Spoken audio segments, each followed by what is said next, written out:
Pomfret মাছের তো অনেক রকমের রেসিপি খেয়েছেন, চলুন আজকে নতুন কিছু ট্রাই করা যাক। বাই দ্য ওয়ে, আমি আপনাদের Trisha and welcome to my channel Trisha সিসি ট্রিটে। আর আজকে আমি বানাচ্ছি খুব সহজে তাওয়া পমফ্লেট। তাহলে চলুন শুরু করা যাক। এই তাওয়া পমফ্লেট বানানোর জন্য আমি এখানে মিডিয়াম সাইজের 3টে পমফ্লেট মাছ নিয়েছি। এবার মাছগুলোকে এইভাবে চাকু দিয়ে একটু চিড়ে নেব, এতে মশলাটা মাছের ভেতর অবধি পৌঁছাবে।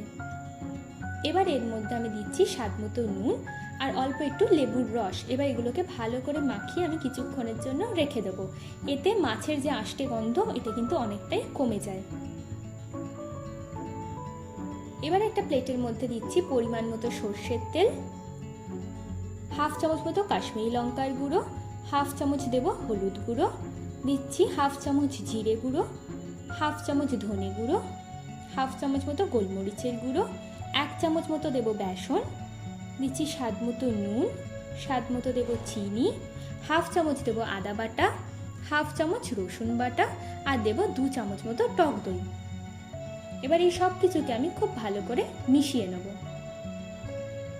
মেশানো হয়ে গেলে এবার মাছগুলোকে আমি দিয়ে দিচ্ছি আর মাছের গায়ে ভালো করে মশলাটাকে আমি মাখিয়ে 10 মিনিটের জন্য রেস্টে দেবো। দেখুন 10 মিনিট হয়ে গেছে, চলুন এবার এগুলোকে ফ্রাই করা যাক।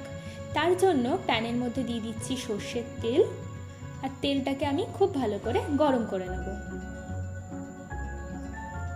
এবার মাছগুলোকেও আমি দিয়ে দেবো, দিয়ে এপিট ওপিট করে 2 থেকে 3 মিনিট মতো ভাজলেই কিন্তু আমাদের মাছটা একদম রেডি হয়ে যাবে।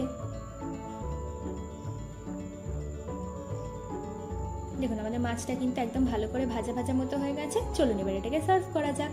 আমার ভিডিওটি যদি আপনাদের ভালো লেগে থাকে তাহলে প্লিজ একটি লাইক করবেন, প্রচুর শেয়ার করবেন আর এরকম আরও ভিডিও পেতে আমার চ্যানেলটিকে সাবস্ক্রাইব করবেন।